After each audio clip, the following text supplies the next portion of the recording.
20h59 à Yaoundé et partout en Côte d'Ivoire. Mesdames, Messieurs, bonsoir chez vous et recevez toutes nos salutations distinguées. Ce n'était pas facile pour les éléphants à prime. La mission était pratiquement impossible, mais la Côte d'Ivoire a réussi à s'imposer face à l'Ouganda, 3-1. Les éléphants à prime en quart de finale, c'est le thème de ce numéro 4 de votre émission, troisième mi-temps. Une émission que j'ai beaucoup de plaisir à présenter, accompagnée de nos consultants. Tchétchémé, bonsoir. Bonsoir. Bonsoir également à vous, Magoula Diop. Bonsoir, M. Oyen. On n'a pas le choix, hein. Bonsoir, Kader Guilavogui. Bonsoir, Sébastien. Bonsoir également à vous, Serge Dakouri. Bonsoir, Sébastien. Alors, messieurs, nous allons donc revenir sur cette qualification des éléphants à prime. Mais pour bien entamer donc ce débat, nous allons écouter ensemble et attentivement le président de la Fédération ivoirienne de football, Idriss Diallo. C'était avant le match contre l'Ouganda. À la date d'aujourd'hui, il n'y a plus de discours. Les Ivoiriens, non, c'est un coup KO. Si ça passe, on avance. Si ça ne passe pas, on rentre à la maison. Comme je vous ai dit la dernière fois, on n'est pas venu pour rentrer à la maison après 3 matchs. Si vous êtes là, c'est parce qu'il n'y a pas meilleur que vous en Côte d'Ivoire. C'est-à-dire que vous qui êtes là, vous êtes les meilleurs joueurs du championnat de Ligue 1 en Côte d'Ivoire. C'est pour ça que le coach vous a choisi. Vous avez une chance, j'insiste encore, d'écrire une page de l'histoire de votre pays. Donc rentrons ensemble dans l'histoire de notre pays. En gagnant ce match, mais ma conviction, c'est que vous avez la capacité de le faire. Et que dès qu'on va mettre une balle au fond, tout va s'enchaîner. Tout va s'enchaîner. Vous allez avoir confiance en vous-même. Vous n'allez plus douter. Vous allez être plus à l'aise. Et ça va couler. Donc, dites-vous que ça va arriver et que vous allez réussir. Soyez convaincus que vous allez réussir. Et que nous allons réussir ensemble. On vit ensemble, on meurt ensemble. Vous-même, faites-vous confiance. Et puis, ayez des grandes ambitions. Vous pouvez y arriver. Donc, c'est une affaire de garçons, les gars. C'est une affaire de garçons. Donc, vraiment, il faut y aller. Alors, c'est une affaire de garçons. Serge Dakouri, qu'est-ce que ce message a provoqué dans ce groupe? Eh bien, je pense qu'en tant que président de fédération et manager numéro 1 du football, il a amené, comment on appelle ça, les jeunes garçons, les jeunes Ivoiriens, les jeunes joueurs à se surpasser. Il y a un message qui était teinté de positivisme en estimant que l'équipe avait les moyens de pouvoir gagner. Parce que quand vous écoutez le discours d'Idriss Diallo, eh bien, il donnait l'impression aux enfants que eh bien, rien n'était impossible et qu'il fallait se mettre à l'ouvrage pour pouvoir gagner ce match. Eh bien, il faut savoir que avant ce match, sur le plan comptable, la Côte d'Ivoire n'avançait pas.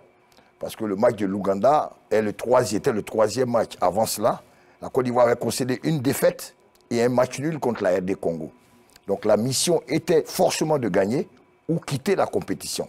Donc le message était un message à l'endroit des jeunes joueurs pour les amener à se surpasser, à hausser leur niveau de jeu, à être des combattants pour pouvoir gagner ce match. En tout cas, il leur a montré que, à travers son discours, qu'ils avaient les possibilités de pouvoir passer le cap ougandais et qu'il fallait avoir confiance en soi et non rentrer à la maison après 3 matchs. Donc je pense que c'était un discours teinté de positivisme, amener les jeunes à avoir confiance en eux, avec beaucoup d'optimisme pour leur montrer qu'ils pouvaient vaincre l'équipe de l'Ouganda. Et n'oublions pas de rappeler une chose qu'il a dit, si vous marquez le premier but, les autres vont s'enchaîner. Et quand on suit bien l'issue de ce match en première mi-temps, après le premier but de Sankara Mamadou, de Sankara Karamoko, le deuxième est venu aussi un peu plus rapidement, celui de Wotro Patrick, l'attaquant du liste de Sassandra. Donc je pense qu'il les a motivés.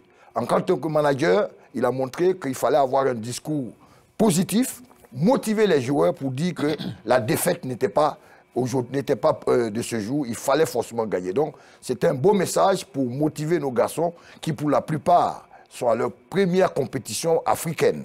Et donc, souvent, on est complètement tétanisé par l'enjeu. L'envie de trop bien faire, tout cela joue, sauf certains joueurs de la SEC qui ont l'habitude de joutes africaines, mais le reste, quand vous voyez, certains n'avaient jamais voyagé, n'avaient jamais connu une telle compétition. Alors, il fallait donc remonter le mental des joueurs, ce que a bien réussi Idriss Diallo à travers ce message teinté d'optimisme. Alors, Kader Guilavogui, vous avez écouté le message donc, du président Idriss Diallo. Qu'est-ce qui vous inspire à ce niveau-là? Je retiens que la suite des événements à moyen terme, c'est-à-dire au thème du match face à l'Ouganda, la suite lui a donné tout à fait raison. Et Serge l'a si bien rappelé, hein, si vous marquez un but, eh bien, le reste suivra. Mais je pense que ce n'est pas seulement ces discours-là qui a galvanisé les jeunes gens. Parce que quand vous regardez le deuxième match face au Congo, pour moi, c'était match plein. C'était match plein, sauf qu'il a manqué l'essentiel, on dira, des buts. Les enfants se sont rendus compte, enfin, les joueurs se sont rendus compte qu'après la défaite face au Sénégal, mais il fallait cette remise en cause-là.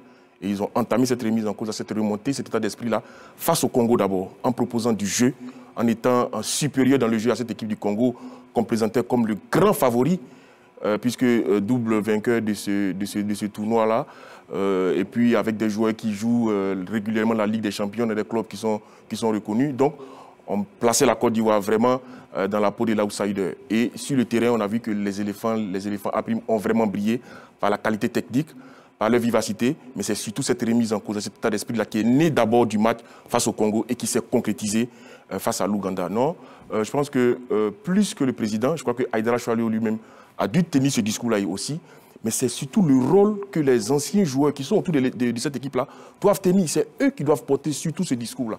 Parce que quand on a été joueur, quand on a été joueur d'expérience et que vous faites partie du staff technique, c'est vous qui devez porter ce discours-là. Et c'est bien que le président lui-même s'imprègne, mais après, je crois que Haïdara Choualio a eu largement le temps de parler à ces garçons et puis des joueurs, comme on l'a dit, qui ont un challenge à relever, se sont rendus compte qu'il fallait relever la tête après la défaite face au Sénégal. Ils n'ont pas été éduqués face au Sénégal. Ils ont manqué de chance parce qu'on a touché le poteau. Face au Congo, ça manquait de réalisme. Ils se sont concentrés. Ils ont retrouvé l'efficacité face à l'Ouganda et ça finit par payer. D'accord. Tchétché, mais vous étiez aussi très souvent dans les vestiaires et souvent avant les matchs. Il y a certains présidents qui vraiment vous amènent à vous surpasser. Est-ce que ce discours prononcé par Idriss Diallo vous a rappelé, vous a ramené certainement à certains souvenirs? Oui, alors mais beaucoup de souvenirs. Sur ce discours, je dois dire que le président Idriss Diallo a parlé comme un commandant en chef.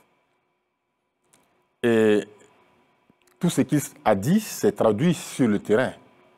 Voilà, il était pratiquement à deux doigts de dire à ses joueurs que celui qui se sent capable lève la main pour jouer.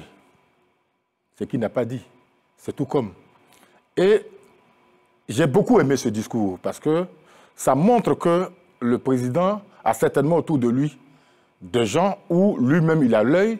Parce que quand on a vu le match contre le Sénégal, que les éléphants ont perdu 1-0, quand on a vu le match contre la République démocratique du Congo, que les éléphants ont partagé la poire avec les Congolais 0-0, évidemment, la conclusion qu'on tire, c'est qu'il y a du potentiel dans cette équipe.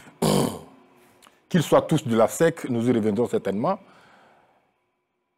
Il a été démontré que cette équipe avait de la qualité, avait du cœur. Et techniquement, cette équipe n'était pas ridicule.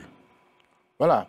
Et donc, le président est juste venu montrer aux enfants, à ces garçons, qu'ils sont d'abord soutenus, qu'ils ne sont pas seuls, mais qu'ils sont techniquement et tactiquement bons pour pouvoir battre l'Ouganda. C'est ça le discours du président. Il y a eu une certaine époque, le président Zinsou, de l'Africa Sport, quand il descendait dans les vestiaires, après, avec ce discours, il mettait la main à la poche pour pouvoir galvaniser davantage. À ce moment-là, on a rigolé, on disait, bon, petit argent, petit ballon, etc. Mais tout ça, c'était pour rigoler. Bref, en équipe nationale, oui, ça a été aussi le cas. Des présidents sont entrés, le ministre même quelquefois est rentré dans les vestiaires pour nous montrer, pour nous galvaniser. C'est ça aussi, pour montrer que vous n'êtes pas seul. Parce que ces garçons-là, on aurait dit qu'après le match contre le Sénégal, où ils n'avaient pas été aussi mauvais que ça, qu'ils avaient certainement le moral dans les chaussettes. Donc il fallait que le commandant vienne relever ces garçons pour leur dire, écoutez, rien n'est encore perdu, c'est une finale qu'il faut absolument gagner. Heureusement, l'entraîneur et ses garçons l'ont parfaitement compris. Magoula Diop, alors vous avez suivi également, vous avez écouté ce discours du président Idriss. Comment vous avez apprécié ce discours? Ou bien ce discours, vous dites que, bon, écoute, il lui fallait absolument dire ça. Écoutez, Sébastien, les qualités oratoires du président Idriss Diallo ne sont plus à démontrer. C'est quelqu'un qui est réputé pour son parler. Comme on le dit en Côte d'Ivoire, il a la bouche sucrée. Donc, c'est quelqu'un, quand tu parles, forcément, il amène ses interlocuteurs à faire attention à ce qu'il dit. Et là aussi, il a fait un peu parler son expérience dans le football. Lui qui est dans le football, qui est dirigeant vraiment à un certain niveau depuis les années 80. Donc, c'est toute cette expérience-là qu'il a essayé de traduire dans ce discours. Là, il a eu le discours du manager. C'est un discours de motivation. C'est un discours de motivation. C'est exactement le discours qu'il fallait tenir devant ses joueurs. Il fallait quand même que lui, en tant que président, vienne traduire cette confiance-là aux joueurs.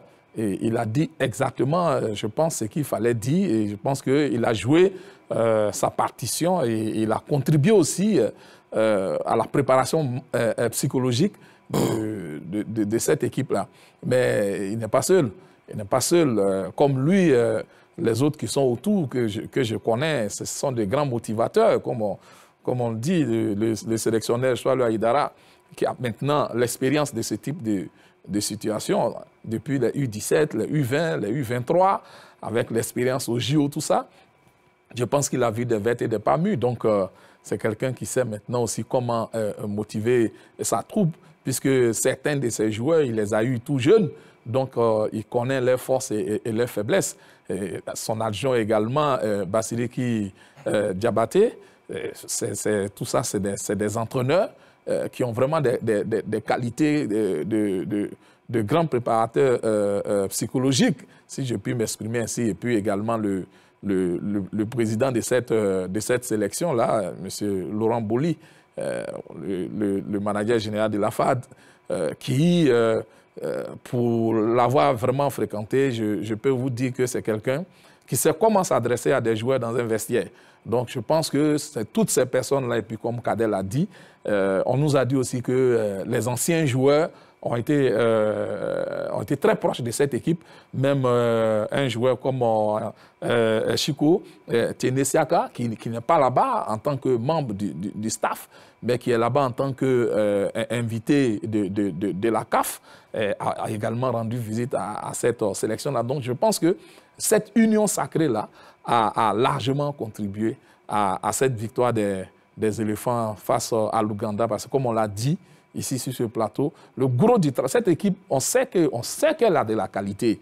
Parce que quand on veut être objectif et qu'on veut sortir de certaines considérations, quand on veut être objectif, on sait que cette équipe-là a de la qualité. Maintenant, pour ce match-là, après le match face au Congo, il fallait qu'elle soit beaucoup plus réaliste et ça se passerait essentiellement dans la tête. Donc, la préparation psychologique était très importante et ce discours du président Idriss Diallo a contribué à motiver ces jeunes-là.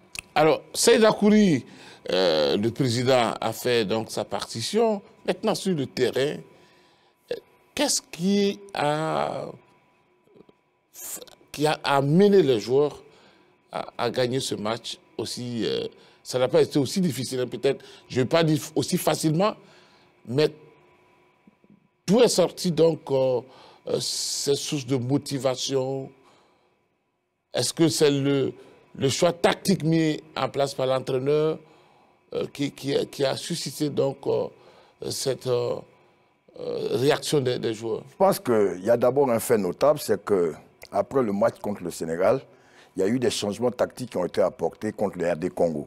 avec des joueurs créatifs qui sont rentrés en jeu, notamment Wanyou Constant, le milieu de terrain de l'équipe de FC San Pedro, Sila Ahmed qui est venu, Andé Habib, le latéral de Nice, et on a senti un changement avec la créativité. Certes, on n'a pas pu marquer, mais on a vu quand même un changement, parce qu'on a tiré les leçons du match contre le Sénégal. Et donc, je pense que déjà, il y a eu une amélioration au niveau tactique dans le deuxième match face à la RD Congo. Et donc, dans la continuité de cette dynamique, il a aligné les joueurs qu'il fallait. Mais on avait des appréhensions, il faut le dire tout net. Parce qu'en face, avec l'Ouganda, c'était quand même un entraîneur expérimenté. Micho Sredovic est passé par Orlando Pirates, a entraîné la Zambie, entraîné le Rwanda. C'est un entraîneur expérimenté. Alors, quel bloc équipe allait-il mettre face à la Côte d'Ivoire? C'était ça le problème. Surtout que cette équipe d'Ouganda sortait d'une victoire face aux Chevaliers de la Méditerranée qu'elle avait battu en sortant de la Libye 3-2. On a vu que cette équipe, menée au score jusqu'à la 70e minute face à la Libye, a renversé complètement le match et s'est imposée aux 3-2. Donc une équipe qui sortait de... le l'Ouganda, pardon, je m'explique. On battu le Sénégal, pardon. Donc je pense que l'équipe de l'Ouganda, avec l'entraîneur expérimenté qu'ils ont, nous ont montré que, eh bien, elle était une équipe difficile à battre. Surtout que ces pays des hauts plateaux sont des marathoniens au milieu. On avait parlé de cela. Alors, quel bloc équipe? Michaud a mis un 4-4-2 et nous avons mis un 4-3-3. Mais la rapidité d'exécution, la vivacité de Sankara a porté problème aux défenseurs que sont Gift et Haute Victor et Mouchanga. Et donc, je pense que c'est le petit gabarit ivoirien, avec la vivacité, surtout la créativité d'un homme comme Wanyou, qui était à la baguette, qui a permis de faire la différence. Parce que côté Côte d'Ivoire, il y avait de la qualité, du talent. De l'autre côté, c'était beaucoup de présence athlétique. Et donc, nous avons fait la différence avec cela. Surtout, regardez les deux buts. Le premier vient sur une balle arrêtée, avec un rebond qui prend à défaut la défense. Le deuxième, là, c'est un but de toute beauté, en utilisant l'appel contre appel de Wotro Partik sur un ballon qui vient de la part de Andé. Regardez l'action. Regardez l'action. La défense est prise à contre-pied sur l'appel contre appel et il marque. Donc je pense que c'est la vivacité et les mouvements de nos attaquants qui ont permis de pouvoir prendre à défaut cette équipe d'Ouganda. Donc je pense que on a fait des changements qui ont été positifs pour la Côte d'Ivoire et cela nous a permis de gagner. Mais, comme on dit, il y a aussi l'inexpérience. Car quand vous voyez le pénalty qu'on prend, on concède, eh bien, Andé n'était pas obligé de faire un tacle dans la surface de réparation. Ça, c'est dû à l'inexpérience. Il n'a pas beaucoup voyagé, il n'a pas connu les joutes continentales. Regardez, l'attaquant était complètement excentré, il pouvait l'accompagner. Est-il nécessaire de poser un tacle dans ce sens? Ça, pour Andé, du 10 de Sassandra, c'est dû à l'inexpérience. Mais je pense qu'avec le temps, il va apprendre de toutes ces erreurs et pouvoir se bonifier. Sinon, eh bien, il est rentré au deuxième match et depuis, il a quand même fait un très bon match. Voilà. Tchétché, vous voulez réagir tout de suite? Oui, alors sur la question que vous avez posée, je voudrais répondre simplement ceci, pour dire que dans ce match contre l'Ouganda, j'ai vu une équipe des éléphants libérée, sans complexe. Est-ce le discours de l'entraîneur avant le match? Est-ce le discours du président de la Fédération ivoirienne de football avant le match? Toujours est-il qu'il y a eu un gros travail psychologique qui a été abattu. Soualiou Aïdara a également utilisé la bonne stratégie au cours de ce match. Il a maintenu son 4-2-3-1 qui aurait pu marcher face à la RDC. Il a continué avec cette même stratégie parce qu'ils ont réussi tactiquement à faire déjouer l'équipe d'Ouganda. Comment? Les éléphants ont étiré cette équipe de l'Ouganda en largeur. Et ils ont mis des ballons en profondeur qui ont mis complètement en difficulté cette défense. Voilà comment les éléphants sont arrivés à bout de cette équipe d'Ouganda qui va très vite dans les transitions offensives. Voilà, ça aurait pu nous créer des problèmes. Heureusement, les latéraux, les joueurs de côté sont revenus resserrés à l'intérieur, dans l'axe. Même s'il y a eu ce pénalty dont on parlera plus tard, il y a eu ce pénalty, mais on aurait dit que ce fut un match techniquement et tactiquement plein. J'allais dire un match parfait. Un match parfait, oui, parce que quand il ne gagne pas, on les critique, on les insulte, mais pour une fois qu'ils ont réussi sur 2 matchs d'affilée à être bien organisés tactiquement et techniquement, eh ben, il faut le reconnaître. Ces garçons ont été vraiment à la hauteur de la tâche qui les attendait. Alors, Kader Guilavogui, c'est un groupe qui se cherchait un peu, parce que quand on joue un match, évidemment qu'on a besoin de buts pour avancer. Alors, pour vous, qu'est-ce qui a motivé ce groupe? D'où est sortie donc cette réaction positive de ce groupe? Mais déjà, l'envie de continuer à exister dans cette compétition, parce qu'ils savaient qu'ils étaient capables de produire du jeu, mais de réaliser de belles choses. Ils se sont rendus capables eux-mêmes. C'est pour ça que je parle de la responsabilité d'abord des joueurs, qui avaient cette volonté-là de poursuivre. Ils savent qu'ils sont dans une sorte de challenge à relever. Parce qu'il y a eu tellement de critiques sur le football ivoirien, tellement de critiques sur la qualité de notre championnat, sur la qualité de nos joueurs. Et là, ils avaient l'occasion, ils ont l'occasion de prouver qu'ils ont du talent, qu'ils sont capables de réaliser de belles choses. C'est ça d'abord, pour moi, le premier argument. Après, ils se sont peut-être référés à ce fameux match, parce que pour moi, le match référence, c'est le match contre le Congo. Il y a eu du jeu, il y a eu des actions, il y a eu des belles séquences, il a manqué des buts. Et là, ils ont corrigé le tir. Mais il y a surtout les changements opérés par Aïdara Choualio. Il est parti depuis le premier match avec Zouzoua comme meneur de jeu. On a vu que Zouzoua était en dedans. Il était carrément dedans. Même quand il rentre face à l'Ouganda, il est encore à côté de la plaque. Et là, il a vu en Constant Ouayou son dépositaire du jeu. Après, des garçons comme Andé, c'est vrai qu'il commet cette erreur de jeunesse, mais qui pour moi est solide.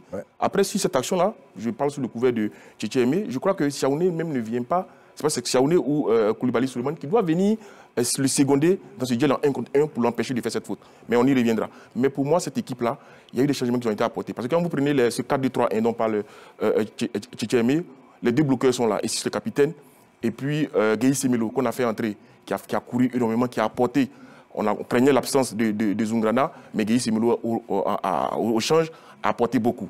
Et puis vous avez des joueurs comme Saïfou Diarasuba et puis Karamoko qui ont souffert, qui ont accepté de défendre, de venir dans le milieu du terrain, former 5 joueurs dans l'entrejeu pour conquérir des ballons, mais pour créer du jeu également, quand il s'agissait de partir vers l'avant. Donc pour moi, il y a des certitudes dans ce schéma de jeu-là, le 4-2-3-1. Il y a des certitudes, malgré le balbutiement face au Sénégal et le manque d'efficacité face au Congo, on a conservé. Aïdara Choualio est resté fidèle à son schéma de jeu, même si les joueurs ont changé, même si le profil des joueurs a changé, mais c'est une disposition dans laquelle il a fait toute sa préparation et il arrive aujourd'hui avec cette capacité à produire du jeu, et puis que dire de cette défense qui est solide. Elle est solide, en dehors de l'erreur de Andé Cyril, elle est solide, c'est cette paire défensive-là. Et puis la capacité de Ataoula à jouer à gauche et à droite donne à Choualio la possibilité de manœuvrer à souhait cette équipe-là. Magado, votre réaction? Écoutez, moi je pense que le sélectionneur serbe de l'Ouganda, je pense qu'il a été un peu prétentieux tactiquement.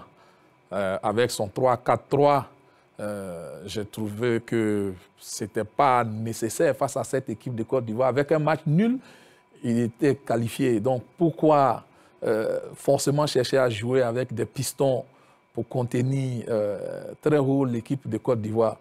Moi, je pense qu'il aurait pu jouer avec 4 défenseurs et puis attendre tranquillement les Ivoiriens, être solides derrière et puis les contenir et puis ensuite jouer les coups. Moi, je pense que c'est ce qu'il aurait dû faire. Mais je pense simplement que, n'oubliez pas que là, on avait une équipe de Côte d'Ivoire à prime. Mais l'Ouganda, c'était l'équipe nationale de l'Ouganda, avec le sélectionneur national de l'Ouganda. Donc l'équipe, après avoir battu le Sénégal, en venant face à la Côte d'Ivoire, elle s'est dit que, bon, elle avait affaire à l'adversaire le plus abordable de la poule. Donc moi, j'ai trouvé que elle a pêché par un complexe de supériorité. Elle n'avait pas la même concentration qu'elle avait face au Congo. Face au Congo, elle a joué beaucoup de respect avec 4 défenseurs. Et tous les joueurs ougandais étaient très concentrés, très impliqués dans le jeu contre le Sénégal. Dès que le Sénégal a manqué son penalty, ils ont retrouvé tous les jeux. Ils sont vraiment allés au combat. Mais face à la Côte d'Ivoire, j'estime qu'ils ne nous ont pas pris au sérieux. Et ils ne nous ont pas pris au sérieux et ils ont payé cash ce manque de respect-là vis-à-vis de l'équipe nationale de Côte d'Ivoire, d'où ces errements tactiques. Parce que quand En face, il n'a même pas respecté aussi les techniciens ivoiriens qui étaient en face. Mais ce pas des gens de la dernière pluie quand même. Le système que l'Ouganda a utilisé, chaque fois que l'équipe nationale de Côte d'Ivoire l'utilise, mais nous tremblons. Nous tremblons pourquoi? Parce qu'il suffit que l'équipe adverse soit efficace sur les côtés et vous êtes à la rue. C'est ce qui s'est passé. La Côte d'Ivoire était efficace sur les côtés avec des latéraux qui ont apporté un plus et puis des ailiers, mais cette fois-ci qui ont été très percutants.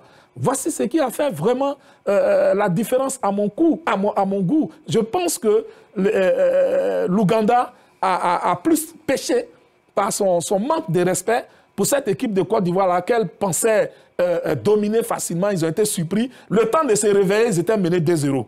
Maintenant, après, ils se sont remis maintenant dans le sens de la marche. Comme ils ont vu qu'il y avait, comme l'a dit le président Idriss, comme ils ont vu qu'il y avait des garçons en face, là, ils ont commencé à mettre le pied sur le ballon. Et puis, nous avons passé des moments difficiles. Il faut le reconnaître aussi. Ah, on a eu de la réussite aussi, Sébastien. On a eu de la réussite. Parce qu'après, on a senti l'expérience de cette équipe d'Ouganda. Et ce pénalty que nous prenons, c'est l'inexpérience. Voilà. Et après, l'Ouganda nous a mené la vie dure. Ouais. N'eût été vraiment un énorme Ayaïcha Al-Foli. Mais l'Ouganda serait tranquillement revenu à la marque. Et là, je ne sais pas dans quel état on serait.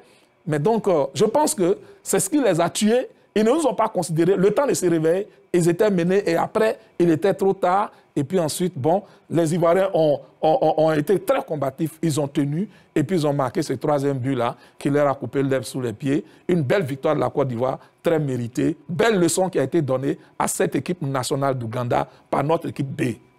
Alors, on va écouter Choualiou Aïdara. Il nous dit comment il a préparé son groupe pour attaquer cette rencontre. Pour moi, c'est de me rendre inutile à certains moments donnés, que ces garçons se prennent en charge.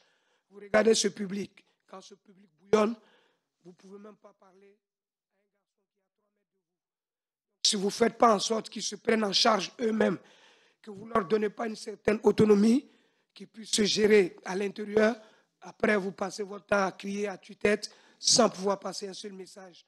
Je pense qu'ils sont matures, avec qui je communique beaucoup. Pour des raisons techniques, nous allons...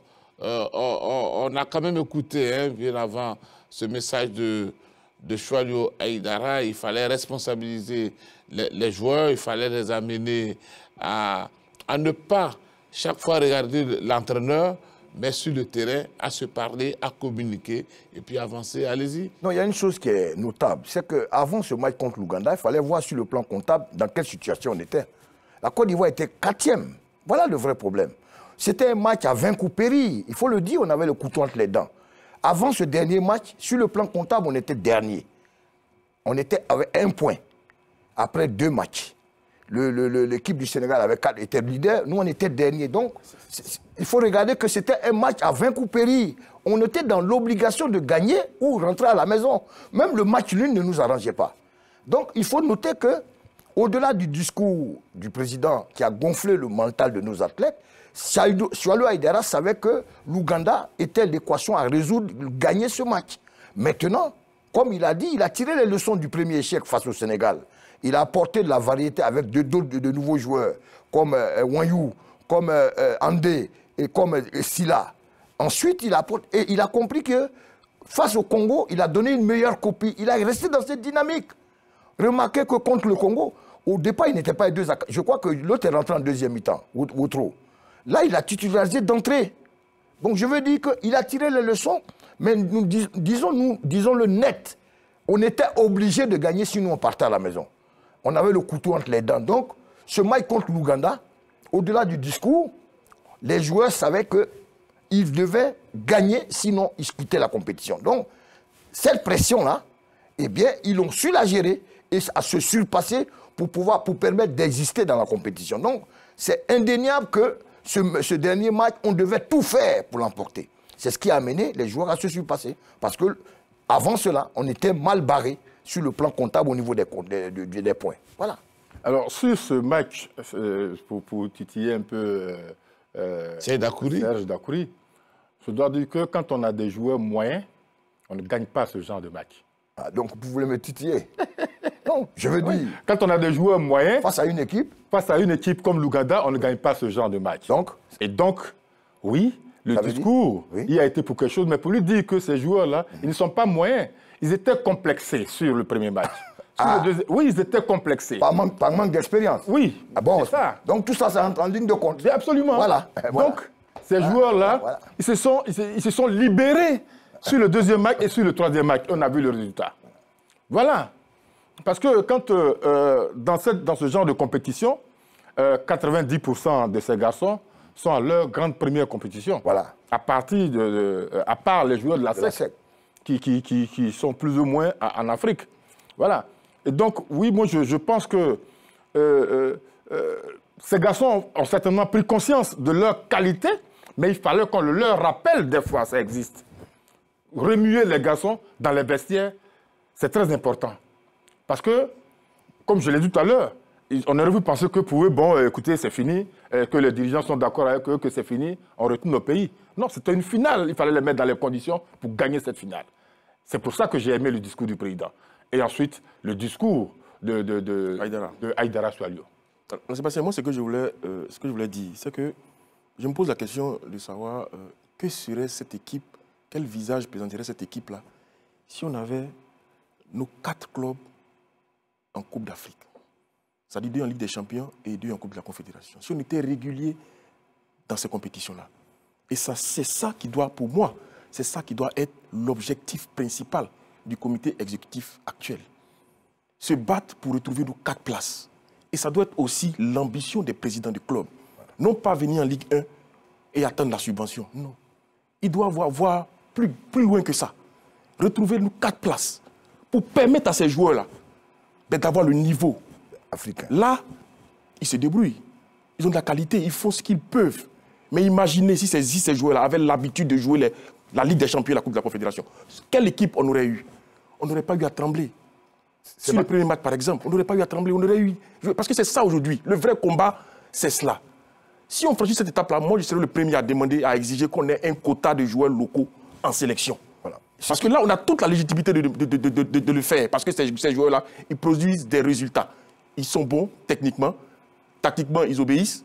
Et puis, ils répondent bien lors des compétitions. Mais on ne peut franchir cette étape-là que si on est performant, notamment au niveau des clubs. Et ça doit être ça, l'objectif principal de la fédération et des clubs. Vous savez pourquoi il le dit? J'emboîte son pas pour le dire quand vous prenez la RD Congo.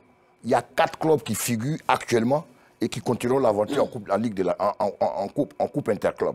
Saint-Éloi Lipopo, qualifié pour la Ligue des Champions.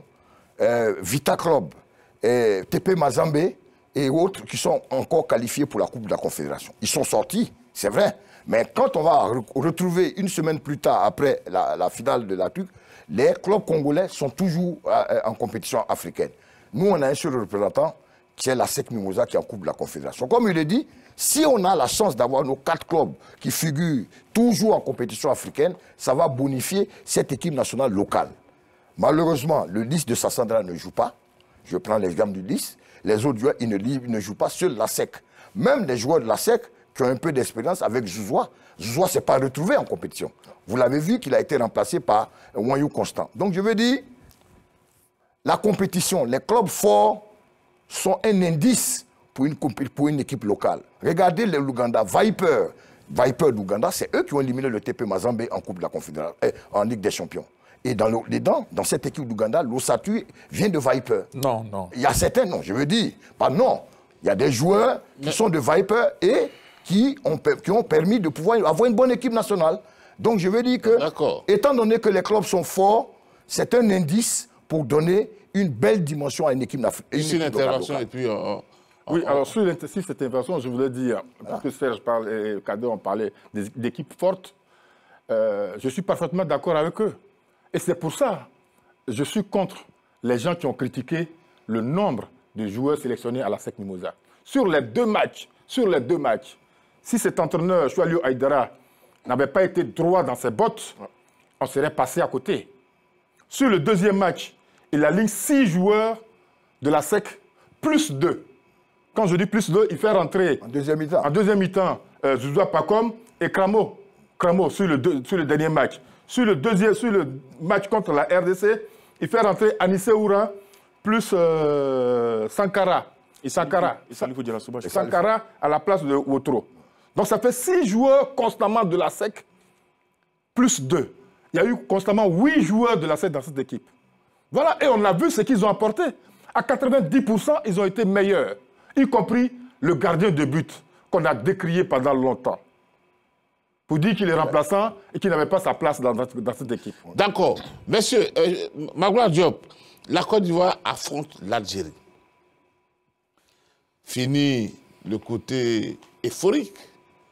Maintenant, on a une autre réalité, c'est le pays organisateur.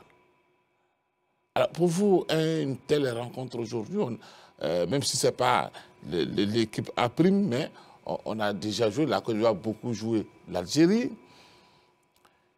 Quel comportement, aujourd'hui, ces joueurs doivent avoir? Bon, il faut dire que le fait d'être sorti même de cette poule B, là, pour moi, pour cette équipe de Côte d'Ivoire, c'est un exploit. C'est un exploit parce qu'il faut être, quand on veut être objectif, je pense que face à l'Ouganda, on a pratiquement surjoué. On a pratiquement surjoué. On était au-dessus vraiment de notre niveau habituel. J'ai bien peur qu'on puisse avoir un niveau encore plus élevé qu'on l'a montré face à l'Ouganda. Parce que dans cette compétition, quand vous remarquez, les équipes qui font forte impression, ce sont les équipes les plus expérimentées. Quand vous avez le Mozambique, c'est l'équipe nationale, en tout cas l'ossature de l'équipe nationale qui est là. Vous avez également une équipe comme le Niger, c'est la même chose. La Mauritanie, on n'en parle même pas. Donc voici des équipes qui sont expérimentées parce que ce que Kader demande, c'est la répétition des matchs au haut niveau. Mais ces sélections-là, justement, arrivent à avoir cette répétition des matchs au haut niveau que nous n'avons pas. Elles, du moins, elles l'ont non seulement au niveau des clubs, mais aussi au niveau des équipes nationales. Et c'est le cas de cette équipe d'Algérie. Parce que cette équipe d'Algérie, il y a 8 joueurs qui ont déjà porté les couleurs, qui ont déjà joué des matchs. Je n'ai pas dit on les appelle et puis après on ne les classe pas. Non, qui ont déjà joué des matchs avec l'équipe nationale d'Algérie. 8 joueurs. Et dans cet effectif-là de Majid Bouguera, il y a 3 joueurs qui ont déjà joué dans le championnat de France, la Ligue 1, dont le gardien Gendouz, qui est un ancien de l'AS Saint-Étienne. C'est pour vous dire que c'est une équipe vraiment expérimentée qui sait ce qu'on appelle le haut niveau et ça se sent dans leur production, la rigueur tactique dont ils font preuve quand ils jouent, la patience dans le jeu. Quand ils jouent, ça vient justement de cette expérience-là. Voici un peu, je vais dire, la force de cette équipe-là. Son problème, c'est qu'elle a un peu, comment on appelle, les lacunes de l'équipe nationale de Côte d'Ivoire. Elle marque très peu. C'est une équipe qui marque très peu. Et donc, voilà son gros problème. Si face à nous, elle rencontre ces problèmes d'efficacité en attaque, je pense qu'il y a un coup à jouer. Mais en même temps, qu'elle marque peu, elle n'encaisse pas. 0 but encaissé depuis le début de ce tournoi. C'est une défense de fer. Comment forcer cette muraille-là? Eh bien, il va falloir être très fort. Nous allons... Là, je ne parle même pas encore du public ou du fait que l'équipe joue sur son terrain, mais je suis en train de vous parler même de la valeur intrinsèque même de cette équipe-là qui, moi, m'a fait très bonne impression. C'est une équipe de compétition. C'est une équipe qui a remporté la Coupe arabe de la FIFA. Ne l'oublions pas, au Qatar. Donc, c'est une équipe de haut niveau. Ne l'oublions pas. Et c'est peut-être là que nous allons pêcher sur l'expérience du haut niveau. Maintenant, le fait qu'ils jouent à domicile aussi, ben, c'est un avantage indéniable. On ne peut même pas en parler. Les équipes du Maghreb, quand elles sont à domicile, elles sont toujours redoutables. Mais nous, en plus de tout ce que nous avons relevé ici déjà comme qualité de notre équipe, nous avons notre plus grand atout, Sébastien, et qui fait que j'ai le plus grand espoir dans ce match face à l'Algérie. Et vous savez, cet atout-là, c'est lequel? Eh bien, c'est la VAR. S'il n'y avait pas la VAR, je vous aurais dit que Sébastien, je n'y crois pas. Mais avec la VAR, je pense qu'il y a un gros coup à jouer parce que cette équipe ne bénéficiera pas du coup de pouce. Elle va bénéficier comment on appelle, des ovations de ses supporters, du soutien de ses supporters, mais elle ne bénéficiera pas du coup de pouce des arbitres, comme ça a souvent été le cas pour les équipes nordistes dans les compétitions africaines. Donc la VAR va être un atout pour nous, pourvu qu'on en prenne conscience et qu'on joue notre va-tout dans ce match-là. Là aussi, il va falloir être fort mentalement. Alors ce qui est peut-être... ce qui n'est pas un souci pour Magloire, l'est pour moi. Justement, la VAR, face à l'Ouganda, je crois qu'on a un pénalty sur Sankara. L'arbitre ne décide même pas d'aller voir le VAR. Les mecs du cas, ils sont capables de ne pas dire à l'arbitre de venir voir. Parce que c'est l'Algérie. Donc moi, mon souci, c'est ça justement. Sur des actions que nous, on voit, où nous, on voit qu'il y a pénalty, mais les mecs du cas peuvent décider de faire silence. Et puis l'arbitre passe à autre chose. Là où il a raison, c'est que depuis 2 ans, cette équipe de l'Algérie se prépare. Depuis 2 ans, elle a joué des matchs amicaux pas possibles.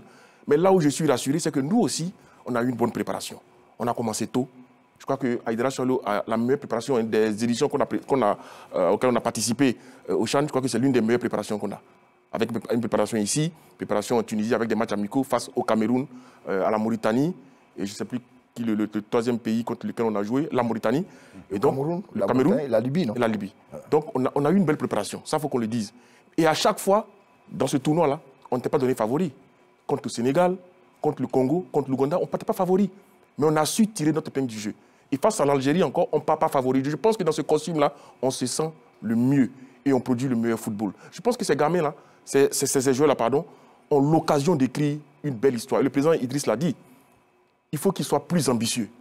Être plus ambitieux, c'est gagner le tournoi. Gagner le tournoi en Algérie, face aux pays organisateurs, je crois qu'il n'y a pas plus gros challenge que ça. Ils ont une belle histoire à écrire et je pense que là, l'occasion est belle pour écrire cette histoire. Pour moi, après, c'est 11 contre 11. Ils sont capables de relever ce défi-là. Même s'il est difficile, il n'est pas impossible. Je suis heureux que Kader ne soit plus inquiet. Voilà. Lui qui clamait sans son inquiétude. Oui, tu sais, la Côte d'Ivoire rencontre l'Algérie en quart de finale. C'est encore une finale. Hein. C'est encore une finale avant la lettre. La Côte d'Ivoire rencontre une équipe d'Algérie en pleine confiance, qui a engrangé 9 points sur 9 possibles, dans une poule qu'elle a totalement écrasée.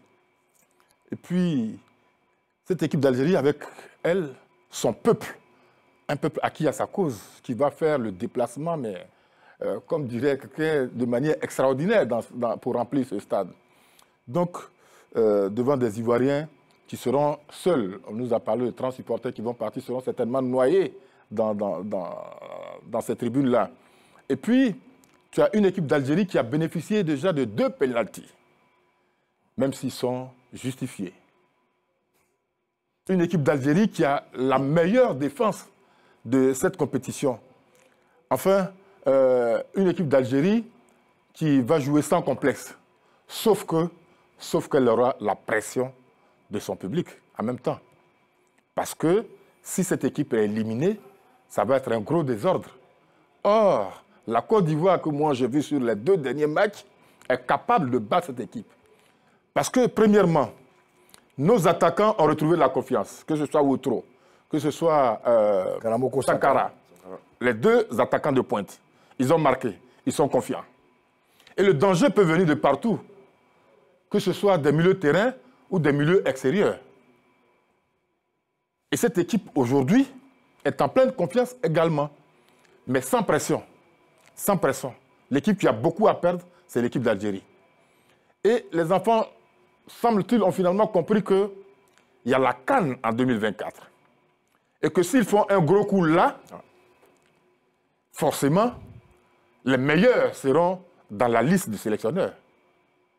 Donc tout ça mis l'un dans l'autre, oui. C'est une très bonne occasion pour ces garçons qui peuvent battre, à mon avis, l'Algérie, puisque un match ne ressemble jamais à un autre quand je pense à cette équipe d'Algérie. Pourquoi pas? 3 buts sur coup de arrêté, il faut le rappeler. Voilà. Elle dit, Seyda Kouri. Il y a un élément qui est notable, c'est qu'aujourd'hui, tout le monde sait l'environnement hostile quand vous jouez dans le Maghreb. L'environnement est assez hostile. Ça, il faut le savoir. On a des jeunes joueurs qui sont à leur première expédition africaine face à un public qui sera acquis à la cause de l'Algérie. Donc, il y a le problème d'avoir la peur d'être tétanisé par l'enjeu, d'avoir le mental. Ça, sans oublier, comme il le disait, le VAR et tout. On fait tout en Afrique pour toujours aider le pays hôte. Et les Maghrébins savent bien maîtriser l'environnement. Même dans la nourriture. Même dans la nourriture. Faites attention. Les Gabonais sont allés jouer au Maroc. Des jus d'orange, chacun avait mal au ventre. Même dans la nourriture. Je parlais de cela avec Eric Tchako tout à l'heure, qui a fait 10 ans au Maroc. Il m'a dit, le Maghreb, quand vous jouez chez eux, ils savent maîtriser l'environnement avec minutie. Jusqu'aux petits détails. Donc il faut faire attention à tout. La nourriture, l'environnement, le public hostile, l'arbitre sur lequel on met la pression. Tout ça, c'est important. Parce que, je veux le dire, l'Algérie ne veut pas sortir de la compétition après tous les efforts financiers qu'ils ont mis pour l'organiser. Face à un pays comme la Côte d'Ivoire, ils vont tout faire pour le gagner. Maintenant, il y a quand même un signe révélateur de choses. Vous rappelez-vous le Sporting Club de Gagnoa? Gagnoa, à qui on ne croyait pas, s'est permis le luxe d'éliminer la JS Saoura. Vous avez vu le temps additionnel? 20 minutes de temps additionnel quand Gagnoa a joué contre JS Saoura au retour en Algérie. Un match avec beaucoup d'arbitrage partisan. Même en Côte tout ça, 2022, vous avez vu, donc l'exemple vous montre que Gagnoa a souffert face à la JS Saoura en club pour arriver au second tour. Gagnoa les a éliminés, mais il y a eu ce qu'on appelle un scandale d'arbitrage. Alors c'est vrai que tout le gratin de la CAF est là, mais c'est quand même le pays hôte. Et on se sent toujours obligé, malheureusement, dans nos compétitions africaines, de faire tourner un coup de pouce au pays hôte. Et ça peut être déjà. Maintenant, l'ossature, c'est Belouizdad, qui est double tenant du titre aujourd'hui en Algérie, le CS Belouizdad. Ils ont la plupart du temps un jeu en 3-5-2 avec les deux pistons du côté qui jouent, Mohamed Benkideh et Youssef Lawawi. Devant, il y a deux attaquants qu'il faut maîtriser. L'un meilleur buteur s'appelle Ayman Mayous, il joue à l'USMAD, avec l'autre qui est sur le côté qui s'appelle Abdelrahman Meziane. Ils jouent en 3-5-2, avec beaucoup de verticalité. Donc, nos joueurs de côté doivent faire très attention, que ce soit Ataoula ou que ce soit Andé. Les Maghrébins jouent beaucoup sur les côtés. Et techniquement, ils ont les moyens parce que, quoi qu'on dise, ils ont cette culture tactique de savoir garder le ballon, de donner le tempo. La chance qu'on a, ils ne marquent pas beaucoup de buts.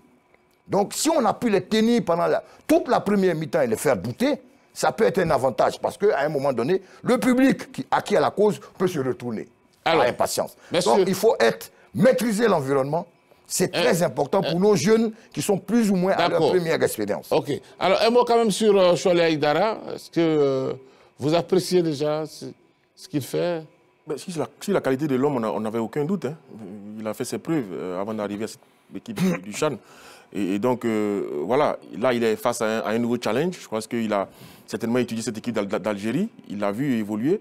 Et donc, à lui de trouver la solution pour permettre à ses joueurs, non seulement sur le plan tactique, mais surtout sur le plan mental. Parce que ce match-là va se jouer au plan mental. Il faudra rester concentré pendant, non pas 45 minutes, mais 90 minutes. Peut-être même pendant 90 minutes. Faudra... Et la bonne nouvelle, c'est que sur les 3 matchs qu'a disputé l'Algérie, jamais ils n'ont eu la possession de balle. Hein.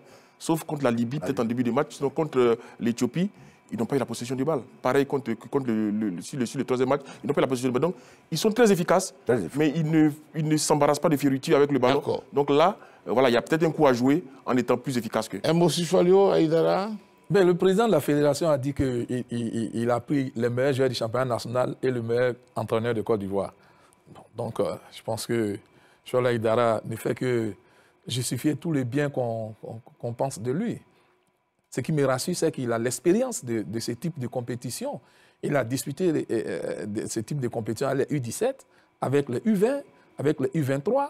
Il est allé jusqu'au tournoi olympique avec l'équipe olympique. Et je pense que là, il est en train de monter encore d'un autre niveau. Ça serait également une bataille tactique. Le 4-3-3 algérien qui a bien fonctionné contre l'Éthiopie face à notre 4-2-3-1, eh bien, on verra une très belle bataille tactique, mais ce match essentiellement se jouera au mental. D'accord. Au mental. D'accord. Les détracteurs des entraîneurs ivoiriens doivent comprendre aujourd'hui qu'on a des garçons capables de diriger n'importe quelle sélection. Ici en Afrique ou ailleurs. Je veux dire en Côte d'Ivoire ou ailleurs en Afrique. Il vient de démontrer, Cholet Aïdara, qu'avec son équipe, ils ont la qualité pour gagner ce genre de combat. Ils l'ont démontré. Il a préparé ses garçons. Mais ce qu'il faut qu'il prépare encore davantage, c'est que comme il y aura du bruit dans ce terrain, il faudra qu'il trouve un moyen pour communiquer avec ses joueurs. Un mot sur Choualio? Écoutez, pour moi, c'est l'entraîneur ivoirien qui a montré beaucoup plus de choses à l'extérieur. Moi, je me rappelle un peu ce qu'il a fait aux Jeux Olympiques, de Yopougon au Japon, bien de Songon au Japon. On a vu ce qu'il a fait avec l'équipe nationale olympique. Et donc, je pense qu'en tirant les leçons de ces expéditions africaines, il est quand même armé. Mais comme je le dis, l'environnement est difficile. Des jeunes joueurs qui sont à leur première compétition, ne seront-ils pas tétanisés par l'enjeu? La nourriture, l'arbitrage et tout joue.